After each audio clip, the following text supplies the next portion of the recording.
గీతతో కోట్ల మందికి దారి చూపించిన అతనికన్నా గురువెవరు? రక్షణ కోసం సముద్రం మధ్యలో ద్వారకా నగరాన్ని కట్టిన అతనికన్నా గొప్ప ఆర్కిటెక్ట్ ఎవరు?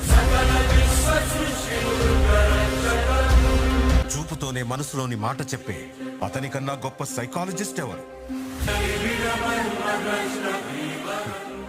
వేణుగానంతోనే గోవుల్ని గోపికల్ని కట్టిపడేసే అతన్ని మించిన మ్యూజిషియన్ ఎవరు?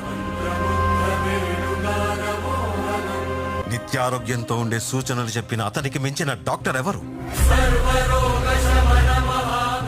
ధర్మం కోసం యుద్ధం చేయమని చెప్పిన అతన్ని మించిన వీరుడెవరు?